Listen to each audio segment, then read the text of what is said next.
भगवती माँ गंगा जी के पावन तट श्री हरिद्वार में मायापुरी में स्नान कर रहे हैं। हम सब कवि वंदन माँ गंगा जी को।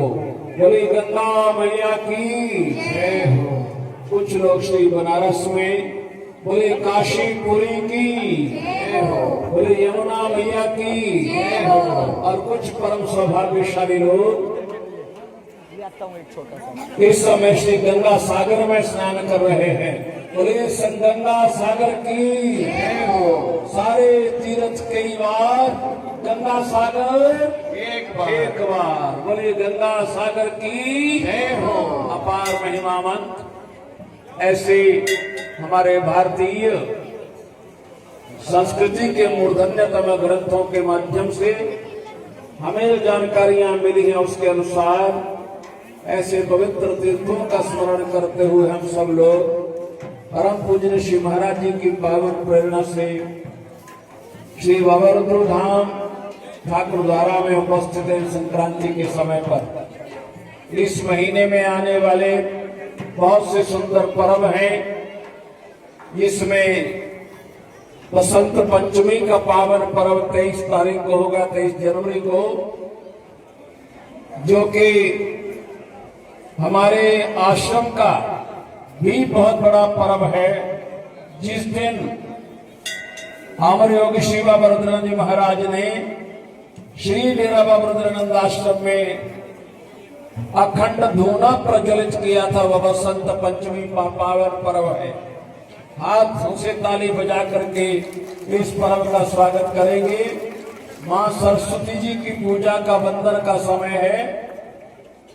23 जनवरी को बसंत पंचमी के पावन पर्व पर ही परम पूज्य श्री महाराज ने कृपा करके अपने सिद्धांतों को अक्षुण्ण बनाए रखने के लिए इस आसन पर विराजमान होने का अधिकार परम पूजनीय वर्तमान आसन पर विराजमान श्री स्वामी श्री हेमानंद जी महाराज जी को प्रदान किया था। ये शिष्यत्व दिन भी इसी प्रकार बड़ा महत्वपूर्ण है। बोले श्री सदगुरुदेव भगवान की जय हो। इसी प्रकार हमारा राष्ट्रीय पर्व 26 जनवरी को गणतंत्र दिवस के रूप में होगा और जहां माघ स्नान चल रहा है उसकी पूर्णता 1 फरवरी को हो रही है, जबकि वो पूर्णिमा का समय रहेगा। माघ स्नान का महात्म का स्नान विभिन्न क्षेत्रों में कल्पवास का समय श्री प्रयागराज में संपन्न होगा और उसी दिन परम श्रद्धेय पूज्य श्री महाराज जी के नेतृत्व में ब्रह्मलीन पूज्य सदगुरुदेव महाराज जी का प्रथम पुण्यतिथि का बहुत बड़ा आयोजन प्रारंभ होगा। 17 पुराणों के पाठ के साथ 1 फरवरी से लेकर के 14 फरवरी तक 17 पुराणों का विद्वानों के द्वारा पाठ होगा। हमारे इस आश्रम का यह सबसे बड़ा गौरवमय महिमावंत अवसर होगा, जहां 18 पुराणों का लगातार पाठ होता रहा है। पिछले वर्षों में भी सन 2000 में भी 18 पुराणों का पाठ हुआ था। इस बार पूज्य श्री महाराज ने कृपा करके हमें ये पुण्यतिथि के उपलक्ष्य में दिव्य अवसर दिया है, दिव्य सेवाएं करने का। विद्वान लोग 17 पुराणों का 14 तारीख तक पाठ करेंगे और जिस प्रकार का पूज्य श्री महाराज जी का व्यक्तित्व रहा है, विद्यमान है, कई दशकों तक अखंड साधना जिन्होंने यहाँ पर की है, उनके पुण्यों को स्मरण करने के उपलक्ष्य में 20 तारीख को जो पुण्यतिथि 20 फरवरी को आयोजित की जा रही है, उसके उपलक्ष्य में उनकी विद्वत्ता, उनका समर्पण, उनके दिव्य उपकारों का स्मरण करने के लिए, समस्त शिष्यों के कल्याण के लिए इस बार 251 श्रीमद् भागवत महापुराण के पारायण और श्रीमद् भागवत महापुराण की पावन कथा का आयोजन 15 फरवरी से 21 फरवरी तक किया जा रहा है। दोनों हाथों से ताली बजा करके पूज्य श्री महाराज जी के चरणों में वंदन करें कि आपने 1 वर्ष तक का जो अनुष्ठान श्री महाराज जी के समर्पित भाव से समर्पण किया है और एकाग्रता से आप आसन पर विराजमान होकर के उनके पुण्य को स्मरण कर रहे हैं। हमारा भी इस रूप में किसी रूप में किसी न किसी रूप में ये सेवा का भाव आपके सेवा के भाव के साथ जुड़ जाए। ये 21 तारीख तक अनुष्ठान चलेगा। 20 तारीख को पुण्य तिथि, 21 तारीख को 251 श्रीमद् भागवत महापुराण पारायण का पाठ संपन्न होगा, कथा की पूर्णाहुति होगी। जबकि 22 तारीख को 22 फरवरी को पूज्य श्री महाराज जी का ब्रह्मलीन श्री महाराज जी का निर्वाण समाधि स्थल का निर्माण होगा।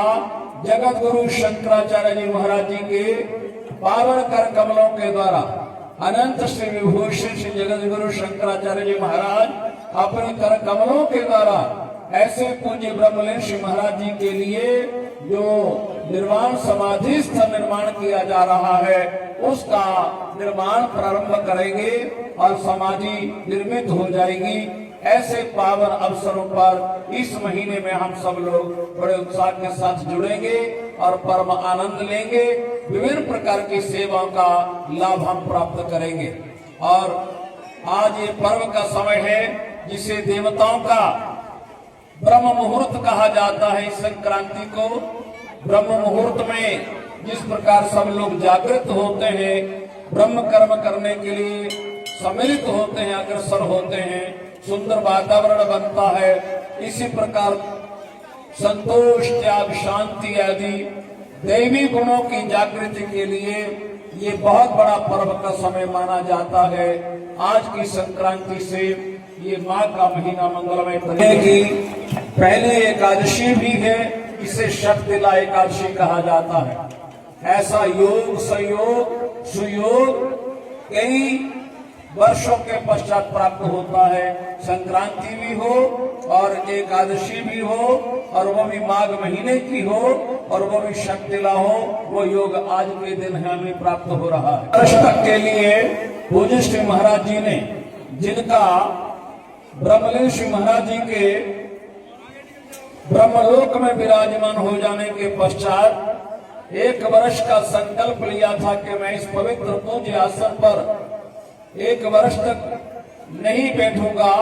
22 तारीख को पूज्य श्री महाराज उसी आसन पर विराजमान होंगे। श्री महाराज जी की पावन मंगल में उस पवित्र आसन पर, जिस आसन पर बाबा रुद्रानंद जी महाराज विराजमान हुए, जिस आसन पर बाबा श्री परमानंद जी महाराज विराजमान हुए, बाबा श्री आत्मानंद जी विराजमान हुए, जिस आसन पर लगभग 80-85 वर्ष पूज्य श्री महाराज विराजमान रहे, वहाँ की सारी व्यवस्थाओं को देखने के लिए, वहाँ की मर्यादाओं का पालन करने के लिए उस आसन को बड़ी विनम्रता पूर्वक गौरवमय क्षणों में 22 फरवरी को वो स्वीकार करेंगे और उस आसन पर विराजमान होकर के हम सब लोगों पर कृपा करेंगे।